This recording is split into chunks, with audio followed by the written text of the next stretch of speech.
उसका आधार क्या है। आपको जानकारी मिले, इससे पहले वाले अध्ययन क्रम में हम ये जानने की कोशिश कर रहे थे कि अदन का जो बगीचा है वह निर्दोष आदम के रहने की जगह, जहां पर परमेश्वर पिता हर शाम अपनी संपूर्ण महिमा के साथ, जैसे सिनाई के पहाड़ में परमेश्वर ने अपना जलवा दिखाया, भारी महा नरसिंगों का शब्द सुनाई देने लगा, बादल गरजने लगे, बिजली चमकने लगी, धरती डोल गई और काले बादलों ने पहाड़ को ढांक लिया, आग से धुएं का भट्टा निकलता था। ऐसे वाले प्रेजेंस को, ऐसी वाली उपस्थिति को अदन के बगीचे में लाने के समय न वहां अंधकार था और ना ही वहां धुआं था, वरन संपूर्ण तेज अदन के बाग में परमेश्वर की उपस्थिति में आया करता था, जिसके परिणाम स्वरूप आदम और परमेश्वर पिता का आलिंगन होता था और 24 घंटे की थकी हुई महिमा को वह फिर से रिचार्ज कर दिया करता था। प्रभु यीशु मसीह के आगमन में भी प्रभु इसी महिमा के साथ आएंगे, जिस महिमा में परमेश्वर अदन के बाग में हर दिन आया करते थे, जहां नरसिंगों का शब्द था, बादल की गरज और बिजलियों की चमक, आग का भट्टा और तेजों में उजियाला। वहां ना अंधकार होगा और न धुआं का भट्टा होगा। कौन उसके सामने खड़े रह सकता है। यह एक विषय है जो प्रभु यीशु मसीह के दोबारा आगमन के वक्त है, हमारा उसके साथ इसी महिमा में आमना सामना होगा। तो हमारे पास एक प्रश्न ये उठता है कि जब परमेश्वर अपने पुत्र यीशु को अपनी ही महिमा में धरती पर भेजेंगे, तब उसके सामने कौन खड़े रह सकता है। इसलिए परमेश्वर की आंखों में जो अदन के बगीचे का चित्र खुदा है, वहां हमारे सारे प्रश्नों का उत्तर छुपा है। यदि आप अदन के बगीचे के अंदर बीचों बीच लगाए जीवन के पेड़ के पास पहुंचने के लिए जो ज्वालामयी घूमने वाली तलवारें हैं, उनका अध्ययन या उनकी सेवा अपने जीवन के अंदर लेने तैयार हैं, तो घूमने वाली ज्वालामयी तलवारें हमें जीवन के पेड़ के पास तक पहुंचने की योग्यता प्रदान करती हैं। Rotated, flaming and sword. This is the three ministries which make you available, which make you and which will transform your life unto the according to the divine plan of God, so you may come near the tree of life. उस जीवन के पेड़ के पास आने के लिए हर एक व्यक्ति को यीशु पर विश्वास करके अदन के बगीचे के अंदर आने के बाद वाली जो अगली सेवा है, घूमने वाली ज्वालामयी तलवारें आपको नष्ट करने के लिए नहीं हैं और ना ही आपको जीवन के पेड़ के पास पहुंचने से रुकावट पैदा करने के लिए हैं, वरन इसलिए कि वे जहां हमें तोड़ना, मोड़ना, मरोड़ना चाहती हैं, वहां हम अपने आप को तैयार करके जब हम इस लायक हो जाएं, तब वह जीवन के पेड़ के पास आने का मौका मिलेगा। धन्य है वे जो अपने वस्त्र धो लेते हैं, क्योंकि उन्हें जीवन के पेड़ के पास आने का अवसर मिलेगा। सो यहाँ पर हम इन सेवकाइयों में से अब तीसरी सेवकाई को हम समझने का प्रयास कर रहे थे, और वो है आग, घूमने वाली ज्वालामयी तलवार। इससे पहले हम कहीं बोल रहे थे, मूसा को भी परमेश्वर ने जलती हुई झाड़ी में दर्शन देकर के उसे बुलाया। जब मूसा ने देखा कि आग तो जलती है पर झाड़ी भस्म नहीं होती है, तब उसे देखने के लिए उसका ध्यान इस झाड़ी की ओर गया और वह धीरे धीरे चलते हुए जलती झाड़ी के करीब पहुंचा। तब वहां परमेश्वर स्वर्गदूत के द्वारा आवाज लगाते हैं, मोसेस, हे मोसेस। ये पवित्र जगह है, बस रुक जाइए। जब तक अग्नि की सेवा हमारे जीवन में नहीं दी जाएगी, तब तक हम पवित्र भूमि पर खड़े होने के काबिल नहीं हैं। या दूसरी ओर से ये कहा जाए कि अग्नि की जो सेवा है वो आपको उस स्थान में ला खड़ा करेगी जहां पर परमेश्वर ये कहेगा कि ये पवित्र भूमि है। अब एक बात हमें याद रखना है, सिनाई का पहाड़ भी पृथ्वी का वह अंश है जिस अंश से सारी पृथ्वी बनी हुई है। यह वही टापू है, यह वही पहाड़ है जिसके प्रकार के कई पहाड़ है इस पृथ्वी पर हैं। तो परमेश्वर सिनाई के पहाड़ को ही ये पवित्र स्थान क्यों कहे? क्या बाकी पृथ्वी पवित्र नहीं हो सकती? क्या बाकी जगह में परमेश्वर नहीं आ सकते? या अन्य पृथ्वी के क्षेत्रों से उसको भय है? हिमालय क्यों नहीं पवित्र हो सकता है? सिनाई का पहाड़ ही पवित्र क्यों है? इसका मतलब है विश्वव्यापी परमेश्वर, ओमनी प्रेजेंस वाले परमेश्वर कि हे परमेश्वर, मैं तेरी आत्मा से भाग कर कहाँ जाऊं? आकाश में बिछौना बिछाऊं तो तू वहां, अधलोक में जाऊं तो तू वहां, रोशनी पर विराजमान होकर 7 समुंदर पार कर जाऊं तो तू वहां, तेरी आत्मा से भाग कर कहाँ जाऊं? जब ये परमेश्वर हर जगह उपस्थित है तो सिनाई के पहाड़ को ही ये क्यों कहे कि यह पवित्र स्थान है? क्या दूसरा पवित्र स्थान नहीं हो सकता? जी नहीं। इसका मतलब यह नहीं है कि परमेश्वर अन्य ईश्वरों की तरह किसी विशेष ठिकाने पर रहता हो। वो तो स्वर्ग जिसका सिंहासन है, पृथ्वी पैर रखने की चौकी है, उसमें सिनाई पहाड़ का क्या मामला है? परंतु यहां पर प्रभु इस सिनाई पहाड़ पर जलती झाड़ी पर मूसा को दर्शन देने के बाद जो आवाज लगा के कहते हैं, हे मूसा, हे मूसा, उसका अर्थ कोई विशेष स्थान परमेश्वर के लिए पवित्र नहीं है, वरन संपूर्ण पृथ्वी पवित्र है। परंतु यहां पर आग का दर्शन देखने की मनसा, कि आग जलती है पर झाड़ी भस्म नहीं होती है। That means acknowledging the ministry of the fire of God. जब तक एक व्यक्ति परमेश्वर की अग्नि की सेवा के मामले में उत्तेजित नहीं होगा, क्योंकि ये प्रभु यीशु मसीह की अंतिम सेवा है। जॉन द बैप्टिस्ट, यूहन्ना बपतिस्मा देने वाले ने कहा था कि मैं तो तुम्हें पानी से बपतिस्मा देता हूं, परंतु जो मेरे बाद आने वाला है वह तुम्हें पवित्र आत्मा और आग से बपतिस्मा देगा। यह आग की जो सेवा है वह अंतिम सेवा है, और आग की सेवा ही एक व्यक्ति को जीवन के पेड़ के पास अर्थात अनंत जीवन प्राप्त करने से पहले जीवन देने का काम करेगा। और यही वह जगह है जहां पर विश्व का विश्वास करने वाला व्यक्ति यदि उस जलती हुई झाड़ी में जो भस्म नहीं होती है उस आग को देखने के लिए टर्न अप करे या उसकी ओर निकट आए, तो परमेश्वर कहेगा यह पोजीशन, यह दशा ही पवित्र भूमि है। अपनी जूतियां उतार ले, अपनी जूतियां उतार ले। नए नियम में प्रभु जूतियां पहनने की बात करते हैं। इफिसियों की किताब और उसका 6वां अध्याय, जहां पर बाइबल हमें बताती है 15वें पद में, पांव में मेल के सुसमाचार की तैयारी के जूते पहनकर आत्मिक युद्ध में तैयार रहना है। पांव में जूतियां पहनना है। परंतु आज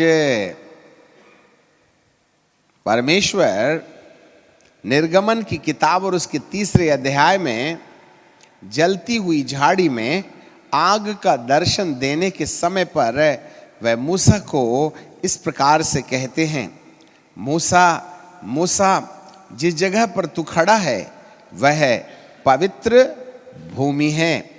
तीसरे अध्याय में बाइबल हमें इस प्रकार से कहती है, यदि मैं आपके लिए निकाल के पढ़ूं तो बाइबल का परमेश्वर हमें स्पष्ट रीति से कहता है। जरा देखें 5वें पद में उसने कहा इधर मत आ। क्यों? 4 पद में लिखा है, जब यहोवा ने देखा कि मूसा देखने के लिए मुड़ा चला आता है। आज विश्व से एक प्रश्न है, क्या आप पवित्र आत्मा की आग को देखने के लिए आ रहे हो क्या? Listen me carefully. यहां लिखा है कि जब यहोवा परमेश्वर ने देखा कि मूसा देखने को मुड़ा। हालेलुया। मुड़ा। कब व्यक्ति मुड़ता है? मान लो मैं उत्तर की तरफ जा रहा हूं और पूर्व की तरफ झाड़ी है, तो मुझे सीधे जाने के वक्त पूर्व की तरफ जलती झाड़ी को देखने के लिए मुड़ना पड़ेगा। इसका मतलब है मूसा का रास्ता वो नहीं था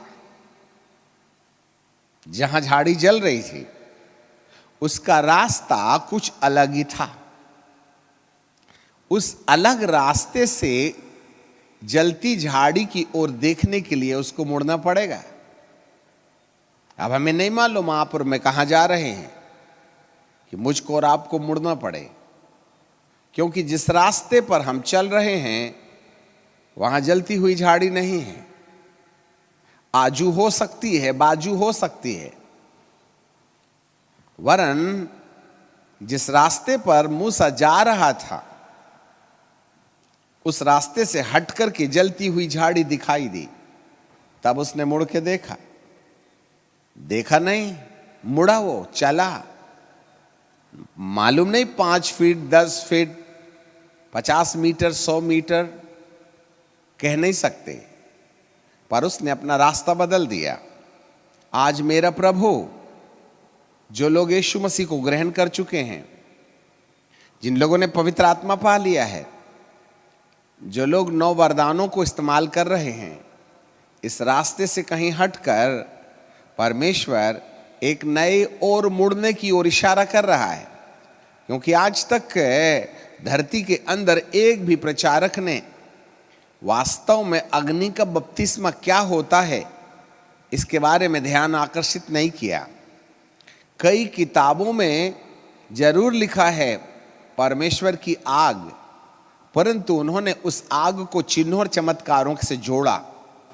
The fire of God, it is true that the fire of God brings the signs and wonders and the miracles and the deliverance. It may be, but that is not the fire of the baptism in the fire. वो तो पवित्र आत्मा काम करते हैं। कई जगह fire conferences होते हैं, परंतु वहां फायर की चर्चा नहीं होती। नाम जरूर रहता फायर कॉन्फ्रेंस, परंतु फायर वगैरह उतरती नहीं है। क्योंकि 3 दिन फायर कॉन्फ्रेंस में जाने वाला व्यक्ति बीड़ी पी के गया था, फायर कॉन्फ्रेंस से वापस आने के बाद भी बीड़ी पीता है। फायर कॉन्फ्रेंस में जाने से पहले वह पत्नी को पीटा करता था। 3 दिन का फायर कॉन्फ्रेंस अटेंड करने के बाद जब लौटा ना, तो पत्नी को मारने के वक्त 15 पावर वाला 75 पावर हो गया। फायर! उसका गाल आज पहले से ज्यादा गर्म हो गया और लाल हो गया। हमें समझ में नहीं आता ये कौन सा फायर है। जिस फायर के आधार पर आपकी जिंदगी का बदलाव तो देखा नहीं जाता है, वरन पावर में पहले से ज्यादा पावरफुल पाप करने लगते हैं हम। आज भी मनुष्य उस आग के बपतिस्मे को समझ नहीं पाया जो प्रभु यीशु मसीह की अंतिम सेवा है। जरा याद रखिएगा, जब हमें इस कॉन्सेप्ट से जिससे हम चल रहे हैं, आज लोगों का ध्यान प्रभु के अनुग्रह पर है, लोगों का ध्यान पवित्र आत्मा के काम पर है, हम बपतिस्मा देने लेने पर विश्वास करते हैं, हम चर्च आने जाने पर विश्वास करते हैं, हम दान दक्षिणा देने लेने पर विश्वास करते हैं, हम मीटिंगों में बुलाने और अपना प्रोजेक्ट उनके सामने रखने पर विश्वास करते हैं। परंतु कौन है जो इस दिशा से मुड़ेगा आग देखने के लिए? और जिस दिन हम जिन चिन्हों और चमत्कारों में हम चल रहे हैं, उन चिन्हों और चमत्कारों की सेवकाई के बाद एक और सेवा का दर्शन जिसे प्रभु दिया चाहते हैं, यदि आप उस दर्शन को पाएं जो पवित्र आत्मा की अग्नि से जुड़ी हुई है, तो परमेश्वर आवाज लगा के कहेगा, मूसा मूसा, यह एक पवित्र स्थान है। उसने मुड़ा। आज परमेश्वर का आत्मा यह कहना चाहता है कि हर सेवक को जिसे वह सेवा समझ करके करते रहा, आज उसको उस दिशा से कहीं हट करके परमेश्वर एक दूसरी दिशा की ओर इशारा कर रहे हैं जहां हमें मुड़ना होगा। और यदि आज आप मुड़ने को तैयार नहीं हैं, तो परमेश्वर को हमारी जिंदगी को मोड़ने के लिए जो उपाय करना है वो थोड़ा कठिन और महंगा पड़ेगा। इसलिए परमेश्वर हमको जबरन मोड़े कि तुम अपनी दिशा छोड़ करके जलती झाड़ी के दर्शन की ओर, अर्थात पवित्र आत्मा की अग्नि के बपतिस्मा की ओर मुड़ें। यदि नहीं मुड़िएगा तो परमेश्वर को मोड़ने का तरीका आइडिया है, परंतु वह हौलनाक होगा, कठिन होगा और विपरीत परिस्थितियों से भरा हुआ होगा। इसलिए आज कलीसिया की बेहोशी को दूर करने के लिए परमेश्वर कहीं ना कहीं होश लाने वाली दवाइयाँ विपरीत परिस्थितियों के द्वारा हमें दिया चाहते हैं। यदि कोई आईसीयू में जाकर के अग्नि के बपतिस्मा की ओर मुड़े, जिसको पवित्र स्थान कहते हैं, तो वह काफ़ी घाटे वाला बिजनेस होगा। इसलिए प्रभु बड़े प्रेम के साथ आपको कहना चाहते हैं कि हमें मुड़ने की जरूरत। अब ये मुड़ना क्या चीज है? वह है जब तक न जाने 1 घंटे, न जाने 2 घंटे, न जाने दिन भर कब से वो आग जल रही थी, उसका कोई उल्लेख नहीं है। परंतु जब मूसा ने देखा कि आग तो है पर झाड़ी जलती नहीं है, तब उसने मुड़ने का काम किया। देखना और मुड़ना ये 2 जगह है। सबसे पहले तो पवित्र आत्मा की अग्नि का दर्शन पैदा करना, लिखो, सबसे पहले तो पवित्र आत्मा की अग्नि का महत्व समझना, ये पहली जरूरत है। पवित्र आत्मा की अग्नि का महत्व समझना पहली जरूरत है। नंबर 2, अग्नि के लक्ष्य को समझने के बाद अग्नि की ओर मुड़ना, turn towards the fire of God is the second step. सो हमने चंगाई देखा, हमने बपतिस्मा देखा, हमने पवित्र आत्मा पाना देखा, हमने पवित्र आत्मा के 9 वरदान देखे। अब यहां पर हमें यह कॉन्सेप्ट समझना है कि वास्तव में जिस यीशु को यूहन्ना ने कहा कि वो तो तुम्हें पवित्र आत्मा और आग से बपतिस्मा देगा, तो आग की जरूरत विश्वासी जगत को क्यों है? इस बात को समझिए, और जब ये बात समझ में आ जाए तब हम इस समझ के बाद उस अग्नि की ओर फिरें। और जब हम अग्नि की ओर फिरेंगे तो यह दशा आपको कहीं ना कहीं इस ओर इशारा करेगी कि यह पवित्र भूमि है। This is the holy place, remove your shoes. जिस जूते को पहनकर 40 साल तक तू भेड़ और बकरियों को चराते रहा, जहां तेरे रोटी और कपड़े का इंतजाम था, जहां तू अपनी बच्चों और अपनी पत्नी में खुश था,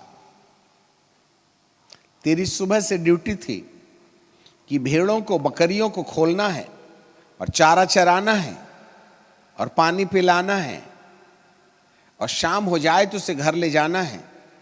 शायद सुबह हो सकती है या शाम हो सकती है। वह भेड़ों के पीछे चल रहा था, बकरियों के पीछे चल रहा था, ऊंटों के पीछे चल रहा था। He was busy in his own business. वह अपने व्यापार में चल रहा था, परंतु झाड़ी उसके व्यापार के रास्ते में नहीं है, वरन कहीं और है। और यदि वह उत्तर की ओर जा रहा है तो मुड़ने के लिए या तो पूर्व की ओर या पश्चिम की ओर उसने अपना रास्ता तय किया होगा। अब याद रखिएगा, आज की तारीख में कलीसिया भी, प्रभु की सेवा भी एक प्रकार का व्यापार बना हुआ है। आज 80 से 90% सेवक केवल पेट के लिए, ड्यूटी समान सेवा करने के लिए खड़े हुए हैं। उन्हें मिशनरियों ने भेजा है, मिशन का अधिकार और आईडी कार्ड लेकर के वे सेवा कर रहे हैं।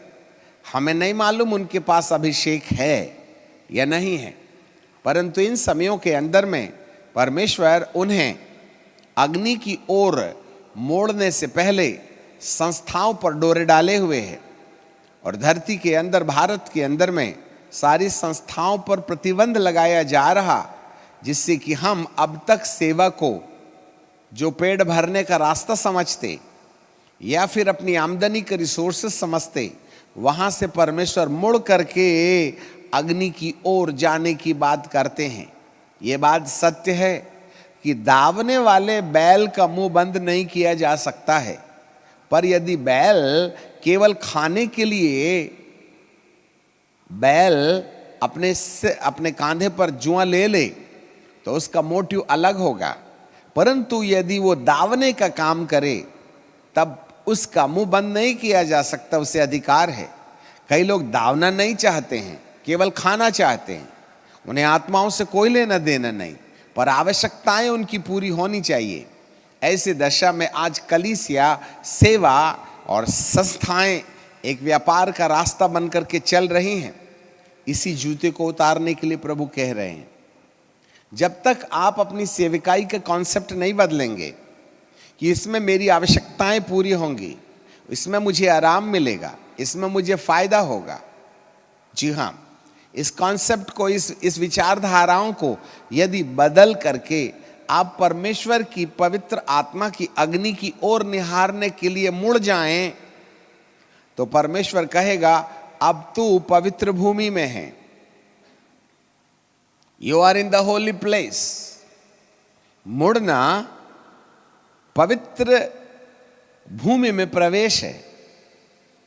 और जब और करीब जाइएगा तो वो कहेगा, हे मूसा, जिस जगह पर तू खड़ा है वो पवित्र जगह है।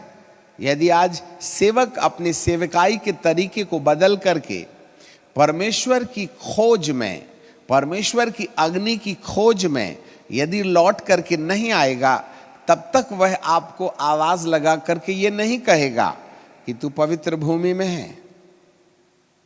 कौन पवित्र भूमि में है इसका निर्णय आप नहीं करेंगे। Listen me carefully. जो पवित्र भूमि में है इसका निर्णय आप नहीं करेंगे, इसका निर्णय परमेश्वर करेगा। या आप पवित्र भूमि में हैं या नहीं हैं। और परमेश्वर किसी व्यक्ति को पवित्र भूमि में है या नहीं है, इसका निर्णय करने के लिए वह जिस रास्ते पर मूसा भेड़ और बकरियां और गाय और बैल और ऊंटों को चराने की भौतिक ड्यूटी कर रहा था, उस रास्ते को त्याग करके वह मुड़ेगा नहीं। जहां पर ज्वाला में, जहां जलती हुई झाड़ी दिखाई दे रही है, तब तक वह आपको यह आवाज लगा के नहीं कहेगा कि यह भूमि पवित्र है। जरा याद रखिएगा, जमीन अपने आप में कोई विशेष प्लॉट पवित्र नहीं होता है, वह संपूर्ण धरती पवित्र है। परंतु जलती झाड़ी का दर्शन देखने के वक्त अपने कामकाज को छोड़कर, अपने व्यापार को छोड़कर, अपनी बुद्धि और सूझ और बूझ को छोड़ करके यदि परमेश्वर के द्वारा दिए गए दर्शन की ओर यदि मुड़ जाएं, तो मुड़ने वाले व्यक्ति को परमेश्वर ये कहेगा, अभी तू पवित्र मैदान में है, you are in the holy place. तब उस पवित्र स्थान में प्रभु एक चीज कहेंगे, अपनी जूती उतार ले। कौन सी वाली? जिस जूती को तू 40 साल से अपने पेट कमाई वाली भेड़ बकरियों को चराने के वक्त पहनता है, उस जूतियों को उतार ले। मुझे तेरे व्यापार वाला दिमाग पसंद नहीं है। जिन चरणों पर, जिन पैरों के द्वारा तू अपने परिवार का उदर पोषण कर रहा, अपने ससुर की भेड़ बकरियां चराकर दाना पानी का इंतजाम कर रहा, ये सारी जूतियां जो 40 साल तक तेरे पैर में रहीं, उसको उतार दे। अब मैं तुझे एक नई जूतियां दूंगा। तब नए नियम में प्रभु जी कहते हैं कि मेल के सुसमाचार की जूतियां पहन ले। यहां पर प्रभु एक नई जूती मूसा को पहनने के लिए कहते हैं, तुझे अपने व्यापार की जूतियां उतारनी हैं और मेल के सुसमाचार की जूतियां पहननी हैं। ये कौन सा मेल है? अब मैं तुझे अपनी प्रजा को छुटकारे के लिए ले जाना चाहता हूं। 2 प्रकार के मेल है, the right relationship with the right relationship, सही रास्ता, सही संबंध 2 प्रकार के हैं। लिखिए, the right relationship with God, परमेश्वर के साथ सही रिश्ता। नंबर 2, मनुष्यों के साथ सही रिश्ता। परमेश्वर से मेल और मनुष्यों से मेल। इंग्लिश में बोला जाए तो right relationship with God and the right relationship with the human being. परमेश्वर के साथ मेल और मनुष्यों के साथ मेल, ये 2 मेल जब आपस में इकट्ठे हो जाएंगे तब आपके पैर में एक नई जूती आएगी और यह मुड़ने का प्रमाण बन जाएगा। जी हां, मूसा जलती झाड़ी को देखने के लिए मुड़ा, तब परमेश्वर ने आवाज लगाई, ये पवित्र भूमि है, अपने जूते उतार ले। जी, 5वें पद में लिखा है, उसने कहा, मूसा इधर मत आ, अपने पांव की जूती उतार ले, क्योंकि जिस निर्गमन 3:5, उसने कहा इधर मत आ, क्योंकि अपने पांव की जूतियां उतार ले, क्योंकि जिस स्थान पर तू खड़ा है वह पवित्र भूमि है। जी, क्यों परमेश्वर इधर मत आ कह रहे हैं? Why God is warning the Moses, do not come near to this place? क्यों परमेश्वर ऐसा कह रहे हैं? अभी क्या प्रॉब्लम है उसको? क्योंकि अभी भी मूसा की हालात वैसी ही है जैसी 40 साल के वक्त थी। इन 40 सालों में उसका जो कॉन्सेप्ट था वह अपना जीवन पास करना है, क्योंकि उसको परमेश्वर से शिकायत थी, क्योंकि परमेश्वर ने उसे एक पीएचडी दी थी भगोड़े की, क्योंकि पैलेस को छोड़कर अब वो बियाबान जंगल में आ रहा है क्वालिफाइड व्यक्ति, इससे वह परमेश्वर के प्रति शिकायती था। परमेश्वर इस जूती को उतारना चाहते हैं। You are not worthy to stand before my presence because your heart is fully bitter, your heart is bitter against God, because all the time you complained against the Lord because God has given you this situation. इन 40 सालों के अंदर परमेश्वर उसे जंगलों में छोड़ दिया ऐसा लगता है, जबकि परमेश्वर उसे एक ऐसी ट्रेनिंग दे रहा था जहां वह अपनी डिग्निटी को, आइडेंटिटी को, अपनी पर्सनालिटी को वह खो करके इस जगह पर पहुंच जाए जहां पर वह जलती हुई झाड़ी का दर्शन कर सके। जी हां, तब परमेश्वर उसे कहते हैं यहां मत आ। पर एक दिन नहीं, उसी दिन परमेश्वर अपना दर्शन के सामने रखते हैं और कहते हैं मेरे लोगों की पुकार सुनाई देती है। 7वें पद में लिखा है, फिर यहोवा ने कहा, मैंने अपनी प्रजा के लोगों को जो मिस्र में हैं उनके दुखों को निश्चय देखा है और उनकी चिल्लाहट और परिश्रम करने वालों के कारण है उसको भी मैंने सुना है और उसकी पीड़ाओं पर भी चित्त लगाया है।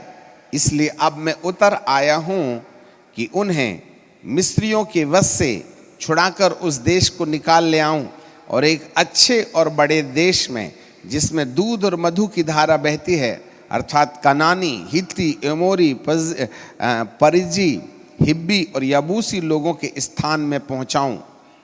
सो सुन, इज़राइल की चिल्लाहट मुझे सुनाई पड़ती है और मिस्रियों का उन पर अंधेर भी मुझे दिखाई देता है। ये है वह जगह जहां परमेश्वर अपना दिल मूसा के साथ बांट रहा है। अब तुझे जाना है जी। परंतु मूसा के पास कई बहाने थे।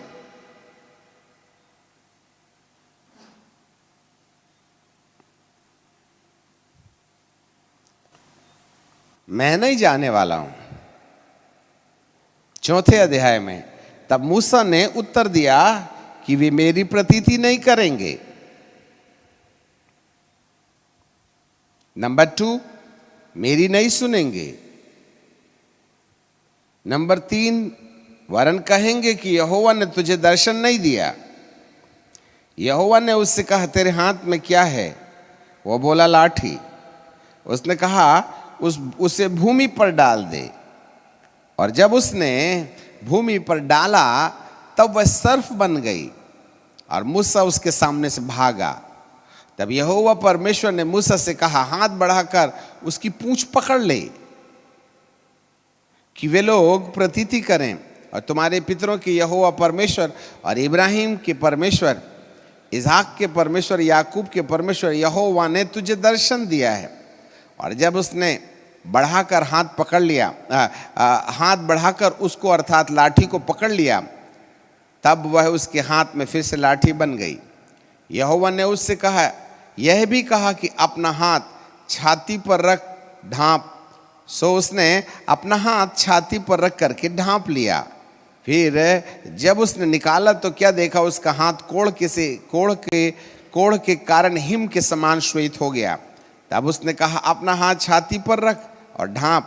उसने अपना हाथ छाती पर रख करके ढांप लिया। और जब उसने छाती पर से निकाला तब देखा कि वह फिर से सारे देह के समान हो गया है। तब यहोवा ने कहा, यदि वे तेरी बातों की प्रतीति ना करें, पहला चिन्ह ना माने, तो दूसरे चिन्ह की प्रतीति करेंगे। और यदि वे इन दोनों चिन्हों की प्रतीति ना करें, तेरी बात ना माने, तब और भी चीजें यहां पर कई घटनाओं के रूप में दिखाई देते हैं। जरा देखिएगा, ठीक है। तब यहोवा ने कहा, मनुष्य का मुंह किसने बनाया? अच्छा, 10वां पद, यहोवा ने कहा, हे मेरे प्रभु, नहीं, मूसा ने कहा, हे मेरे प्रभु, मैं बोलने में निपुण नहीं। क्यों? तुमको फिरौन के राज्य में रहते समय 40 साल नहीं हुआ, तुमको A for apple B for boy नहीं मालूम था क्या वहां? अरे भाई साहब, आप तो फिरौन के नेक्स्ट बाजू में रहने वाले व्यक्ति थे, बोलने का सवाल ही नहीं है। मैं 40 साल तुमको महल में रहने का एटिकेट्स दिया और फिरौन को अपने खुद के बेटे पर जितना यकीन नहीं था उतना यकीन मूसा के ऊपर में था। इतनी जल्दी भूल गए और आज मुझे बहाना मारते हो कि मैं बोलने में निपुण नहीं। ना तो पहले था, झूठ बोलते हो, और ना जब से परमेश्वर अपने दास से बातें करने लगा है। मैं तो मुंह और जीभ में भद्दा हूं। बताइए, कितने बार परमेश्वर हमको किसी विशेष दर्शन के लिए लाके खड़ा करते हैं, परंतु हमको जो आदत है ना एक्सक्यूज करने की, मुझसे ये नहीं होने वाला है, मुझसे वो नहीं होने वाला है, उससे ये नहीं होने वाला है, मैं दुआ नहीं कर सकता, मैं प्रार्थना नहीं कर सकता, मुझे तो प्रभु का वचन सुनाते नहीं आता, मैं उपवास नहीं कर सकता। मैं 5 बजे नहीं उठ सकता, 7 बजे तक सोने की आदत है। इस तरीके के बहानाबाजी वाले जूते से प्रभु नफरत करता है। The Moses was ready to give the agreement with God. मूसा परमेश्वर के साथ एग्रीमेंट करने को तैयार नहीं था। इस मानसिकता से प्रभु मूसा को कहते हैं कि तू मेरे पास मत आ, because your heart is not right before me, you are not agree with my divine plan. अच्छे से याद रखिएगा। और जो लोग आज परमेश्वर की डिवाइन प्लान को समझने के लिए एग्रीमेंट देने को तैयार नहीं, उन्हें कहेगा इधर मत आओ, तो मेरे पास आने के लायक नहीं हो। मुझे मालूम है तुम्हारा हृदय मेरी योजना में आमीन नहीं बोलने वाला है, इसलिए जब तक तुम मेरे योजना को आमीन नहीं बोलिएगा, जब तक तुम मेरे एग्रीमेंट पेपर पर साइन नहीं कीजिएगा, तब तक मैं तुम्हें अपने पास नहीं आने दूंगा। आज भारी मात्रा में लोग प्रभु की भक्ति कर रहे, परंतु उस पवित्रता के करीब नहीं जा पा रहे, जलती झाड़ी के पास नहीं पहुंच पा रहे, पवित्र आत्मा की अग्नि के बपतिस्मा को पा नहीं पा रहे, because they are not agree with the divine plan of God. मुड़ना अकेला बहुत नहीं है, जूता उतार देना मात्र अकेला नहीं है, वरन उसके पास जाने के लिए रुकावट जो परमेश्वर ने कहा यहां मत आ, उसके लिए हमें एग्रीमेंट के पेपर पर साइन भी करना है। और वो एग्रीमेंट ये होगा कि मेरे लोगों की चिल्लाहट सुनाई देती है और तुझे मैं भेजता हूं, तुझे वहां जाना पड़ेगा। मूसा बार बार मिस्र जाने से इनकार कर रहे थे। आखिरकार परमेश्वर नाराज होकर के उसको मार डालने की कगार में थे। जी हां, उसने ट्रांसलेशन का भी बंदोबस्त कर दिया था, उसका भाई हारून आ गया था, फिर भी मूसा तैयार नहीं थे। जो लोग परमेश्वर के डिवाइन प्लान को फुलफिल करने के लिए उपलब्ध नहीं होते हैं, प्रभु कहते हैं मेरे पास मत आओ, मैं केवल उनको अपने पास आने दूंगा जो मेरी योजना को पूरा करेंगे। जिस लक्ष्य के लिए मैंने तुम्हें बुलाया है, वो लक्ष्य जो मेरे लिए पूरा करेंगे, उनको मैं अपने पास आने की अनुमति दूंगा। Moses, do not come near to me because your heart is not right. तेरा हृदय ठीक नहीं है। आपको जितनी दुआएं करना है कर लीजिएगा, आपको जितना उपवास करना है कर लीजिएगा, पर जब तक आप परमेश्वर के उस योजना को नहीं समझिएगा, वह आपको इस काबिल नहीं समझेगा कि वह आप उसके करीब जा सकें। इसलिए बहुत दुआएं अपने आप में बहुत अच्छी है, बहुत उपवास अपने आप में बहुत अच्छा है, बहुत गाना अपने आप में बहुत अच्छा है, अन्य भाषा बोलना बहुत अच्छा है। इससे भी अच्छा और आवश्यक ये है कि परमेश्वर तुमको किस बात के लिए बुला रहा है और किस बात के लिए भेज रहा है। यदि आप मूसा के समान बार बार इनकार करते रहेंगे कि मैं नहीं जाने वाला, मैं भद्दा हूं, किसी और को भेज दे, जिसको लगता है उसको भेज दे, मैं नहीं जाने वाला हूं, मुझे तुझसे भी सीख। और इसके बाद यदि मैं मिस्र चला भी जाऊं ना, तो वहां लोग मुझे भगोड़े के नाम से जानते हैं, लोग मुझे पत्थर मारेंगे, मैं वहां हत्या करके आया हूं। आज कितने कारण हैं जिससे कि आप प्रभु की सेवकाई में बार बार इनकार करने का मन रखते हैं। कितने लोग हैं जिनसे परमेश्वर कहते हैं जाके मिल लो, पर हम मिलना नहीं चाहते हैं, हमारे अंदर गिल्टी कॉन्शियस है। मूसा के अंदर में भी मिस्र जाने के मामले में गिल्टी कॉन्शियस था, क्योंकि लोग उसे पहचान जाएंगे, इसने मिस्री की हत्या की थी। इसलिए मिस्र में ऑलरेडी पहले फिरौन ने कहा था कि जो मूसा के साथ संबंध रखेगा वह मार डाला जाएगा, और यदि मूसा वापस लौट के आता है तो मार डाला जाएगा। उसको अपनी पुरानी यादें याद थीं, इस कारण से बार बार कहीं न कहीं अपने आप को परमेश्वर मिस्र में जाने से रुकावट,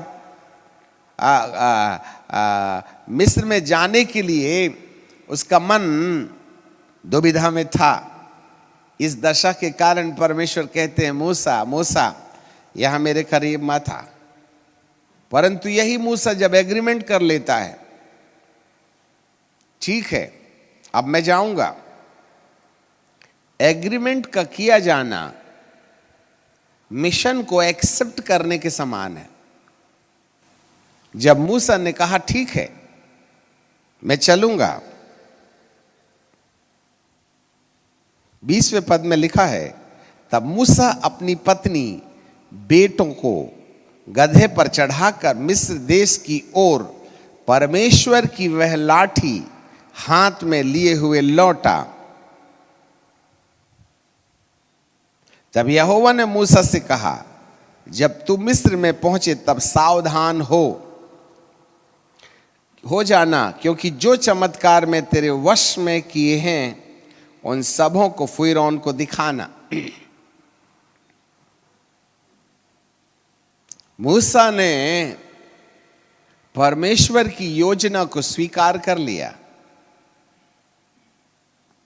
और उसके निर्देश के अनुसार जब वह मिस्र की ओर अपने बेटों और पत्नी सफोरा को लेकर के चला, यह वह जगह है जहां पर परमेश्वर अब उसे मना नहीं करेगा कि मेरे पास मत आ।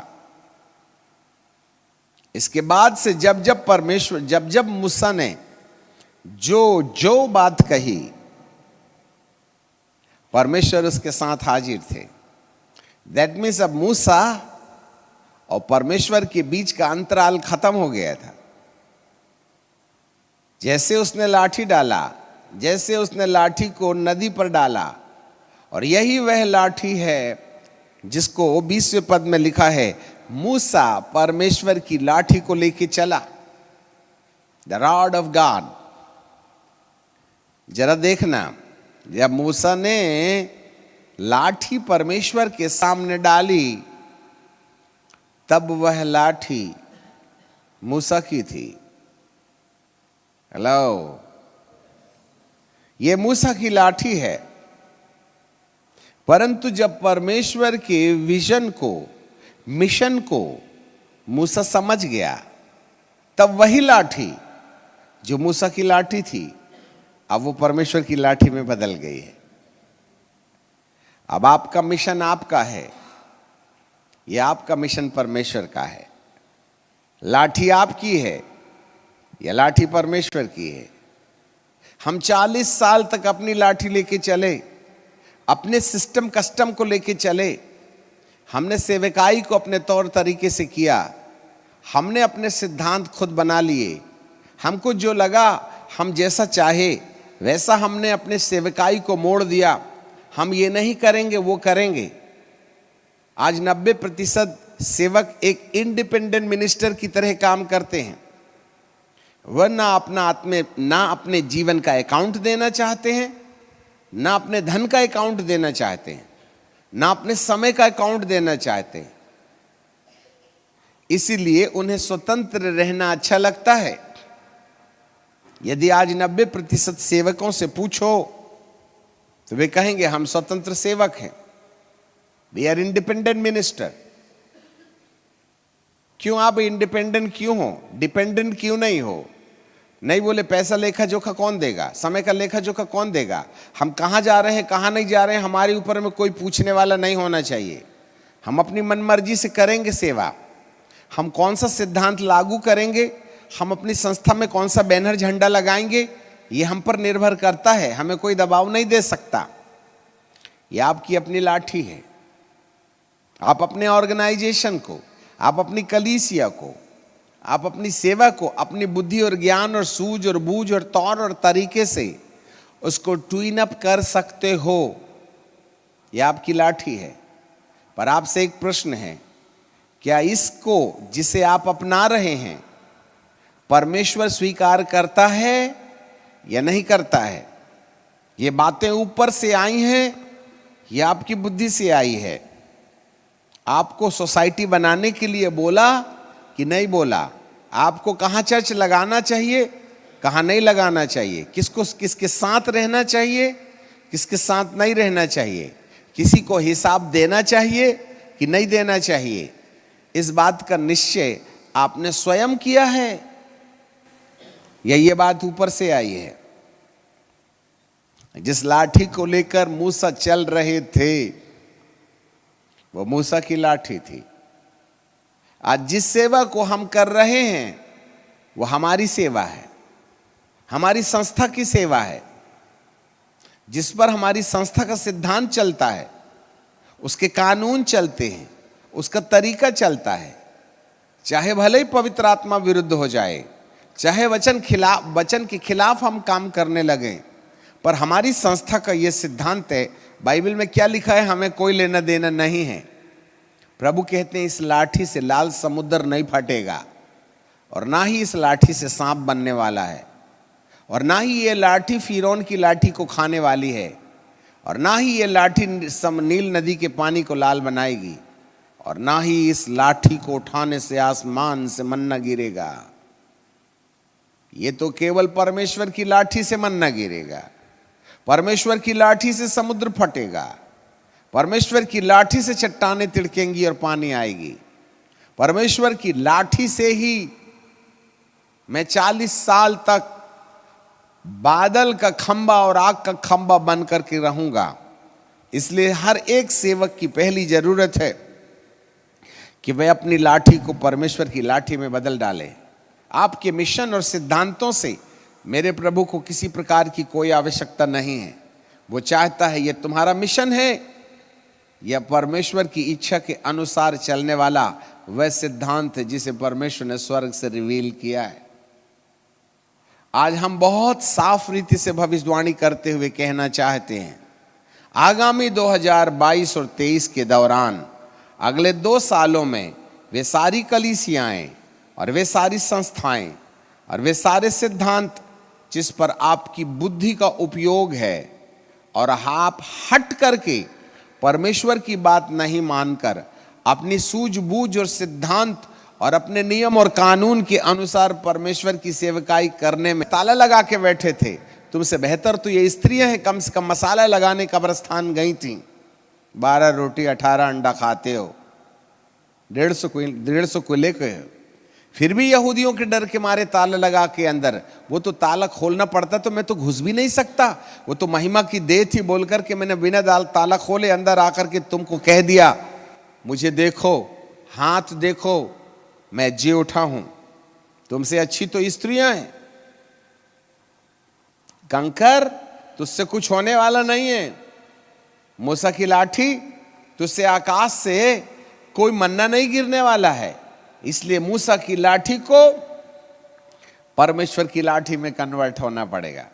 जिस रास्ते से मूसा जा रहा था उसे टर्न अप होना पड़ेगा, और जहां आग जल रही है उसको देखने के लिए मुड़ना होगा। वाओ! तब वो कहेगा ये पवित्र भूमि है, तूने अपने काम काज और व्यापार को छोड़ा, अब तू पवित्र मैदान में है। अपनी जूतियां उतार दे और मेल के सुसमाचार की जूतियां पहन ले। मेरा और तेरा रिश्ता जब ठीक हो जाएगा उस समय मनुष्य के साथ रिश्ता ठीक करने का व्यापार तेरा शुरू हो जाएगा। उस समय प्रभु कहेगा तेरी लाठी अब मेरी लाठी बन गई है।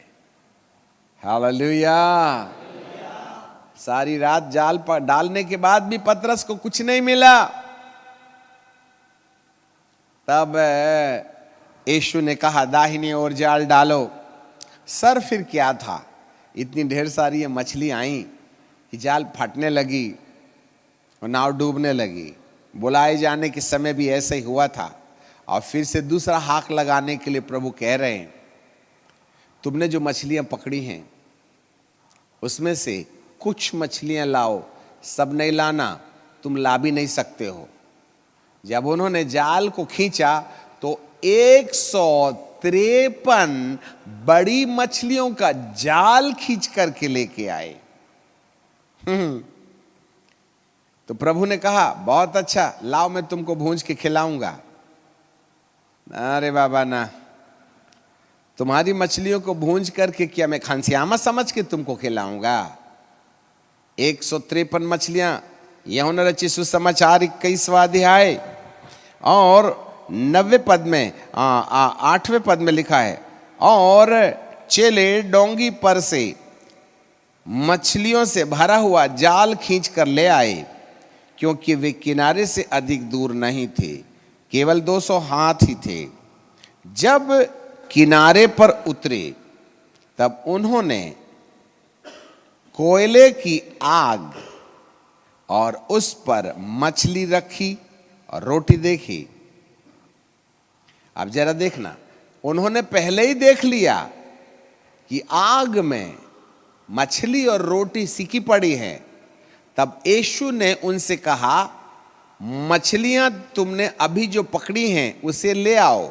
इसका मतलब है मछलियां जो तुमने पकड़ी हैं उसको खींच के किनारे लाने से पहले चेलों ने किनारे पर कोयले की आग में मछली और रोटी रखी देखी।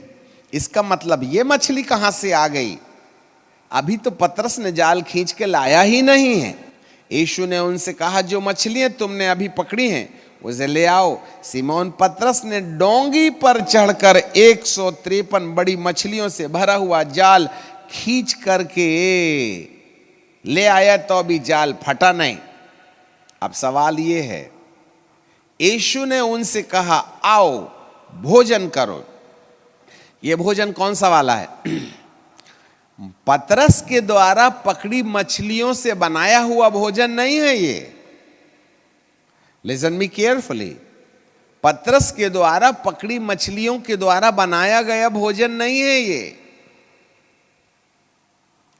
ये तो इससे पहले कि चेले मछलियों को पकड़ के लाते, इससे भी पहले प्रभु ने आग, उस पर मछली और रोटी पका करके रखी थी। सारे सेवकों ध्यान से सुनो, आपकी पकड़ी मछलियों से मेरे प्रभु को कोई लेना देना नहीं है। आपके द्वारा दिए गए बपतिस्मा से जो भीड़ समझता, जब तक कि वो मछली जो अग्नि में सिकी हुई नहीं होगी। तुम कच्ची मच्छी पकड़ के लाते हो, मैं तुमको भूंज के खिलाऊंगा। तुम्हारी पकड़ी मछली को मैं नहीं भूंजने वाला हूं, परंतु मैंने अलग से मछली आग में भूंज के रखी है। ये मछली कहां की है? न चेलों को मालूम था, न आज तक विश्व को मालूम है। इसका मतलब है, जब कभी भी प्रभु अभिषेक के द्वारा जिन आत्माओं को बचाता है, वो आत्माएं उसकी नहीं हैं जिसकी सेवकाई में मछलियां पकड़ी गई हैं। याद रखिएगा, यदि अपने ज्ञान, बुद्धि, सूझबूझ और समझ के आधार पर अपनी स्वयं की लाठी के रास्ते यदि मन्ना बरसाने की कोशिश कीजिएगा ना, तो मन्ना ना बरसेगा और ना समुद्र फटेगा, न नील नदी का पानी लाल होने वाला है और ना ही लाठी सांप बनने वाली है, जब तक कि इस लाठी को, जो मूसा की लाठी है, उसको परमेश्वर की लाठी में बदल नहीं दीजिएगा। There should be a transformation in our understanding regarding the ministry in this end time. यदि अंत के दिनों में हर एक सेवक ने अपनी सेवकाई को परमेश्वर की आंखों से देख करके उसकी मर्जी के अनुसार तैयार करने वाली सेवा में एग्रीमेंट नहीं दिया, तो बाइबल का परमेश्वर कहता है, इधर मत आओ, ये पवित्र भूमि है, क्योंकि तुम अपने तरीके से सेवा करते हो।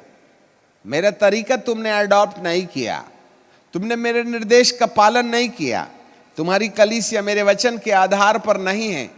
इसलिए पतरस, तेरी पकड़ी मछली तुझको मुबारक हो, मैंने तेरे लिए आग में मछली भूंज करके रखी हुई है। हालेलुया। आज आपके सामने एक प्रश्न है, कलीसिया आपकी है या प्रभु की? कलीसिया आपने बनाई है या आपके अंदर परमेश्वर अभिषेक देकर के कलीसिया बनाया? जिस परमेश्वर के दास के अंदर परमेश्वर अभिषेक देकर के उसकी मर्जी के अनुसार सेवक को इस्तेमाल करते हुए कलीसिया का निर्माण करेगा, वो कलीसिया उस सेवक की नहीं होगी, वरन वो कलीसिया परमेश्वर की होगी। I will build my, not your, my church. आज अपने धड़कते सीने पर हाथ रख करके पूछे, कलीसिया आपकी है या प्रभु की?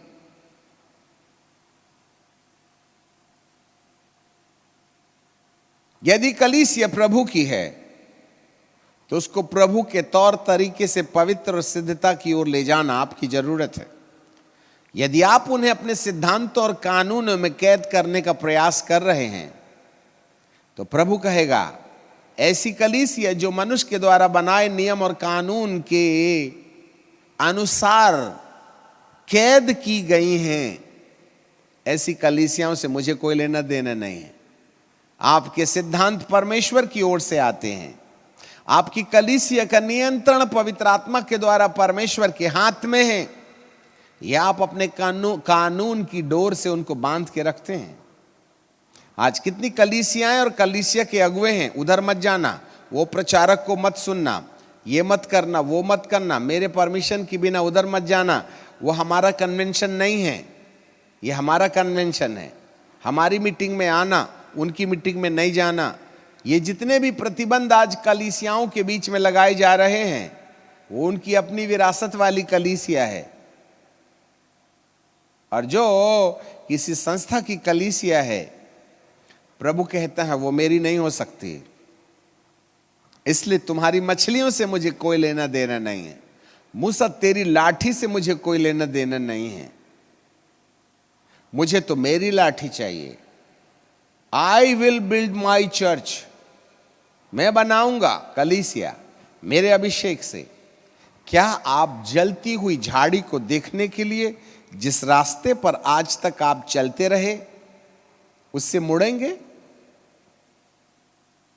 जिसको तुम अपनी बुद्धि के अनुसार कलीसिया कहते रहे, क्या परमेश्वर की इच्छा समझने का प्रयास करके उस ओर मुड़ेंगे? और जो जो लोग मुड़ेंगे, आग से एक आवाज आएगी, हे मूसा, हे मूसा, डायरेक्ट नाम लेगा वो हमारा, जिस भूमि पर तू खड़ा है वो पवित्र है। अर्थात तेरी सूझबूझ पवित्रता की वादान में आ गई है। फिर वो कहेगा, अपनी जूतियां उतार ले, अर्थात तेरा व्यापारिक मोड बदल दे, अपने निर्देश के अनुसार और सूझबूझ के अनुसार लोगों को चलाना बंद कर, जूतियां उतार ले। फिर वो नए नियम में कहता है जूतियां पहन ले, एक नया शूज मूसा को देना चाहता है। अब उसके पेट की कमाई वाला शूज नहीं है ये, वरन परमेश्वर की इच्छा पूरा करने वाला जूता है, मेल का जूता। आज आपके लिए हम कुछ छोड़ देना चाहते हैं। आप 153 मछलियों का बंडल जरूर खींच के लाए हैं, परंतु आपने क्या वो मछली खाई जो प्रभु ने ना जाने कहां से पकड़ के लाई, और उसको ना तेल में फ्राई नहीं किया। यहां फिर आग का काम है। रोस्टेड फिश, जी, हालेलुया, समझ रहे हैं? मछली आग में भुंजी होना चाहिए। आज आपकी कलीसिया आग में भुंजी हुई है कि आज आपके विश्वासी आग में भूंजे गए हैं? अब आग समझ में ही नहीं आता तो फिर उसमें आग में भूंजे कैसे हम? सो हमारा अग्नि का ये समा बनाने का वक्त है। ये आग क्या होगी, उसे लगातार अध्ययन चलने वाले अध्ययन क्रम को समझने का प्रयास कीजिएगा। मुझे तुम्हारी मछलियों से कोई मतलब नहीं, तुम्हारी लाठी से कोई मतलब नहीं, तुम्हारी सूझबूझ से मुझे कोई मतलब नहीं। अब तो मैं कलीसिया को अपनी मर्जी से बनाना चाहता, और जो जो कलीसिया मेरी मर्जी के अनुसार बनाई जाएगी मैं उसी को लेने आऊंगा, बाकी सबको यहीं छोड़ जाऊंगा। भले ही आप एक नहीं 10 बपतिस्मा ले लिए होंगे 10 सिद्धांत के अनुसार, स्वर्ग में एक भी बपतिस्मा लागू नहीं होगा जब तक कि आप परमेश्वर के पैटर्न पर आग में भुंज करके, आग के बपतिस्मे को पाकर अपने आप को अदन के बगीचे के अंदर रहने वाले जीवन के पेड़ के करीब जाने वाले सिस्टम को अपने जीवन के अंदर अडॉप्ट नहीं कीजिएगा। जब तक आप जीवन के पेड़ के पास जाने के लिए ज्वालामयी तलवारों का इनकाउंटर नहीं होने देंगे, तब तक वह तुम्हें करीब नहीं आने देगी। और जब तक आप करीब नहीं आइएगा तो जीवन का पेड़ का पास नहीं आने वाला, फल नहीं खा पाएगा, और जो फल खाएगा वह जीवन पाएगा, और जो जीवन पाएगा वह अनंत जीवन का वारिसदार हो जाएगा। प्रकाशन लंबे हैं, लगातार चलते रहने वाले अध्ययन क्रम पर बराबर बने रहें तो आपको समझ में आएगा अंत के दिनों में कैसे पवित्र आत्मा की अग्नि मुझको और आपको जीवन के पेड़ के पास आकर उस तेजोमय प्रभु के सामने खड़े रहने के काबिल बनाएगी। अब परमेश्वर अपने तरीके से कलीसिया बनाने का एजेंडा लेके खड़े हुए हैं। इस बात की सूझबूझ परमेश्वर हमें दें। दुआ मांगे। आसमानी बाप, हम आपको धन्यवाद देते हैं, आपकी आराधना करते हैं। आपने बीते 2 सालों से लॉकडाउन में हमें परमेश्वर की योजना समझने के लिए वक्त दिया, इसलिए सारी सेवाओं से फुर्सत दिला करके आपने हमें कहीं ना कहीं परमेश्वर के डिवाइन प्लान को समझने के लिए वक्त दिया। अब हमें नहीं मालूम है प्यारे पिताजी कि हम में से कितने लोग इस लॉकडाउन को परमेश्वर की इच्छा समझने के लिए इस्तेमाल किए, या वे लगातार अलग अलग तौर तरीके से लॉकडाउन में सेविकाई को लक्ष्य बना के चलते रहे और तौर और तरीके बदलते रहे, पर उन्होंने तेरे पास आना नहीं सीखा। हे पिता, इस कारण से आप हमें देख करके दुखी हो जाते, क्योंकि हमने अपनी लाठी को मूसा की लाठी में नहीं बदला। हम अपने दर्शन को प्रभु के दर्शन में ढालना नहीं चाहते। ऐसे समय में वह हमें अपने करीब आने से रोक देगा। बाप आसमानी, आपसे हम यह नहीं सुनना चाहते हैं कि इधर मत आ, वरन हम यह सुनना चाहते हैं इधर आ, क्योंकि आपने हमें अपनी इच्छा के अनुसार अपने सीने से चिपटा ही लिया है। तो निश्चित रीति से हमारे द्वारा आपका काम ओ यीशु के दूसरे आगमन की कलीसिया को खड़ा करने के लिए तैयार किया जाएगा। हमारी आंखें हे पिताजी आपके वचन के अनुसार खोली जाएं, जिससे कि हम आपकी सूझबूझ को समझने पाएं। पिता, हम आपको धन्यवाद देते हैं, आपको महिमा और आदर देते हैं।